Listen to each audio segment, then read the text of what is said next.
ധന്യ, ഈ സൈക്കോ കില്ലർമാർ അല്ലെങ്കിൽ സീരിയൽ കില്ലർമാർ അത് നമ്മുടെ നാട്ടിൽ നമ്മൾ ഓർമ്മ വെച്ച കാലം മുതൽ ഇങ്ങനെ കുറെ പേടിപ്പിക്കുന്ന കഥകളൊക്കെ കേട്ടിട്ടുണ്ട്. പക്ഷെ ഒരു 18 വയസ്സുകാരൻ 70ഓളം പേരെ കൊന്നുകളഞ്ഞു. അതിലെന്തൊക്കെയോ ഒരു അസ്വാഭാവികതയുണ്ട്. എന്താണ് അദ്ദേഹത്തെ ആ രീതിയിൽ ചിന്തിക്കാൻ പ്രേരിപ്പിച്ചത്? ഇത് കെട്ടുകഥയോ അല്ലെങ്കിൽ നമ്മൾ ചിന്തിച്ച് അങ്ങനെ ഈ ഗുണ്ട് കഥകളോ ഒന്നുമല്ല. ഇത് സത്യസന്ധമായി നടന്ന സംഭവമാണ്. അതായത് 1973 സെപ്റ്റംബർ, നമുക്കൊരു കഥ പോലെ ഇത് പറഞ്ഞു പോകാം. രാജസ്ഥാനിലെ സാധുഷൽ ഷഗർ പട്ടണം, അതൊന്ന് നമ്മുടെ മനസ്സിൽ കൊണ്ടുവരിക. ആ ഒരു കാലഘട്ടവും ആ പട്ടണമൊക്കെ അത് നല്ല തണുപ്പുള്ള ഒരു പ്രഭാതം. അപ്പൊ അതുപോലെ ഗുരുദ്വാറിലേക്ക് പോകാനുള്ള ഒരുക്കത്തിലായിരുന്നു 3 പേർ. അതിൽ ശ്യാം സിംഗ് എന്ന് പറയുന്ന ആളും പിന്നെ ഈ ശ്യാം സിംഗ് എന്ന് പറയുന്ന ആളിന്റെ വീടിന്റെ തൊട്ടടുത്താണ് ഈ ഗുരുദ്വാർ എന്ന് പറയുന്ന പിന്നെ സ്ഥലമുള്ളത്. അവിടേക്ക് അദ്ദേഹത്തിന് കുറച്ചു ദൂരം നടന്നു പോകണം. സമയം 7 മണിയോടെ അടുത്ത് കാണും. സാധാരണ ദിവസങ്ങളിൽ ഈ സമയത്ത് ഗുരുദ്വാറിൽ ആരെങ്കിലും ഒക്കെ ഉണ്ടാകുന്നതാണ്. എന്നാൽ അന്ന് ആരെയും തന്നെ കണ്ടില്ല. ഒരുപക്ഷെ അവരൊക്കെ പ്രാർത്ഥനാ മുറിയിലാകുമെന്ന് കരുതി ശ്യാം സിംഗ് ഗുരുദ്വാറിനുള്ളിൽ പ്രവേശിക്കുന്നു. എന്നാൽ പ്രാർത്ഥന മുറിക്ക് മുന്നിലെത്തിയ ശ്യാം സിംഗ് അയാളുടെ മുന്നിലെ കാഴ്ച കണ്ടൊന്ന് ഞെട്ടി.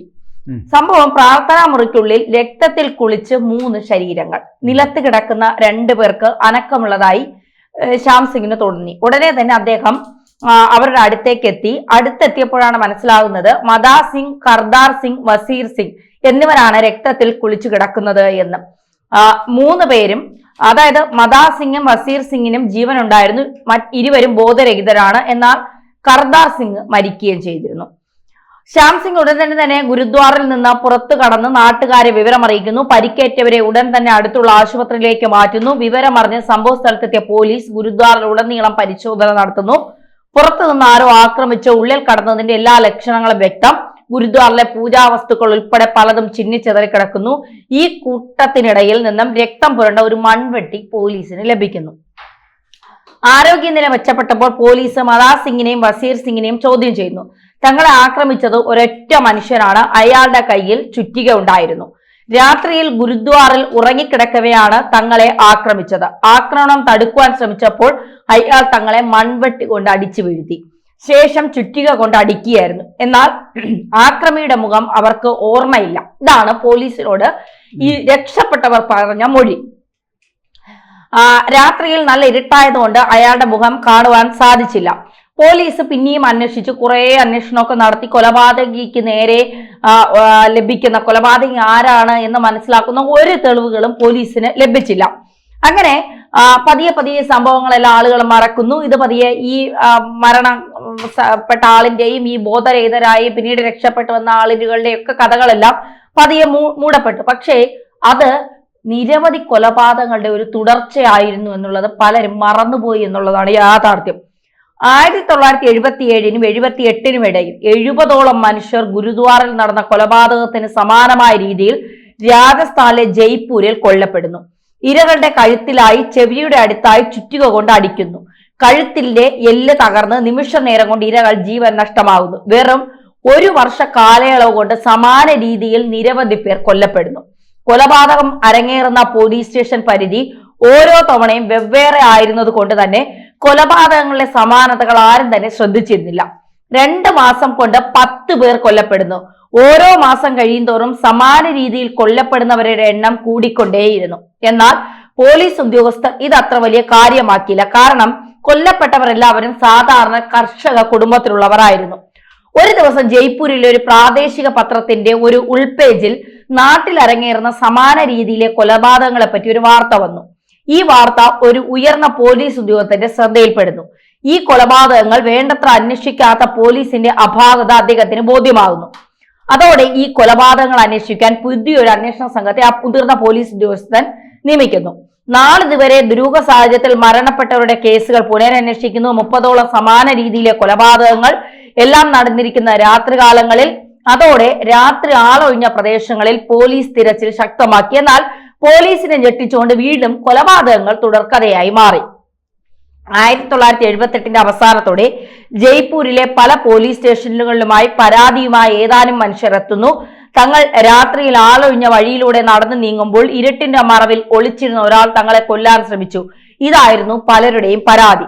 കമ്പിളി പുതപ്പ് കൊണ്ട് ശരീരമാകെ മൂടിയ മനുഷ്യൻ കയ്യിൽ ഒരു ചുറ്റിക ഉണ്ടായിരുന്നു. ഇതായിരുന്നു ആ മനുഷ്യർ പോലീസിന് നൽകിയ മൊഴി. തങ്ങളുടെ നേരെ അയാൾ പാഞ്ഞെടുത്തതും ജീവനായ അവർ ഓടി രക്ഷപ്പെടുകയായിരുന്നു. ഒന്നിനു പിറകെ മറ്റൊന്നായി കമ്പിളി പുതപ്പ് ധരിച്ച കയ്യിൽ ചുറ്റികേന്തിയ മനുഷ്യനെ കണ്ടതായി നിരവധി പേർ പോലീസിൽ അറിയിക്കുവാൻ തുടങ്ങി. ജനങ്ങളാകെ ഭയമായി. രാത്രികാലങ്ങളിൽ ആരും തന്നെ വീടിന് പുറത്തു പോകാതായി. പോലീസ് രാത്രികാലങ്ങളിലെ അന്വേഷണം ഊർജിതമാക്കി.